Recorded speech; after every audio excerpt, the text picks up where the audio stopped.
Bonsoir tout le monde, c'est Jérémy Mercier.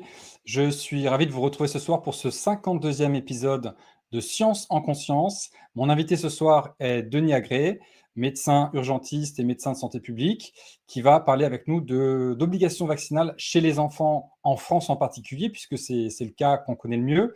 Et c'est un pays particulier où il y a une flopée de vaccins obligatoires chez les petits. On va en reparler, mais on est passé de 3 à 11 et à 15 en quelques années. Et donc, c'est un gros sujet qui touche à la fois la santé des enfants en particulier, et également les libertés individuelles. On se retrouve dans quelques instants avec Denis Agré. Et tout d'abord, générique.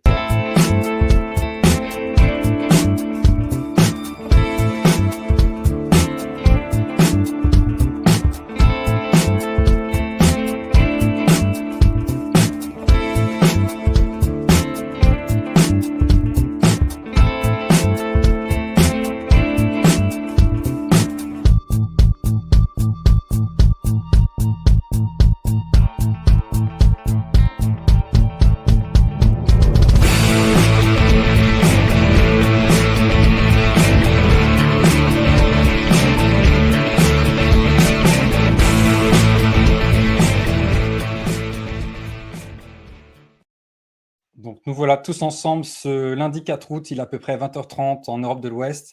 Et j'accueille tout de suite Denis Agré. Salut Denis. Bonsoir Jérémy. Merci d'avoir accepté mon invitation déjà. Merci à toi de faire le travail de l'autre côté de l'écran aussi. C'est un gros travail de collaboration et d'entraide. C'est ça, et sur un sujet qui me tient à cœur et qui, toi, on va dire, t'es tombé récemment dedans, tu vas nous en reparler, c'est celui des obligations des vaccins pédiatriques. Avant qu'on aborde ce sujet, est-ce que tu peux nous rappeler rapidement qui tu es et peut-être ton actualité aussi? Écoutez, je suis médecin, donc j'ai fait ma faculté de médecine à Montpellier. Après, j'ai fait un internat de santé publique à Paris et puis aussi un internat de médecine générale en médecine d'urgence. J'ai été thésé en 2006 et après, j'ai bossé pendant à peu près 15 ans comme urgentiste.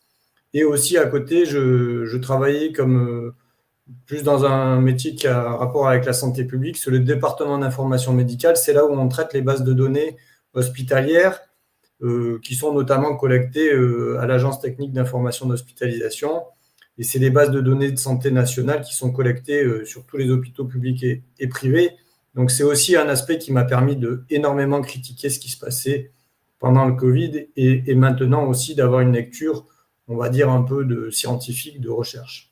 Voilà. C'est-à-dire que ce que tu veux dire, c'est que tu avais accès par ton travail à des données spécifiques auxquelles le commun des mortels n'a pas accès directement, oui, c'est ça? et puis si tu veux, même dans le corps médical, j'ai la culture santé publique, parce que j'ai fait un internat de santé publique et qu'on m'a appris à faire de la bibliographie, on m'a appris à critiquer des articles scientifiques, on m'a appris à avoir cette appétence et aussi à savoir ce que c'est que les bases de données de santé, comment elles sont constituées. Ce dont Pierre Chaillot, par exemple, on peut le citer, parle très bien dans ses vidéos et aussi dans ses deux livres. Et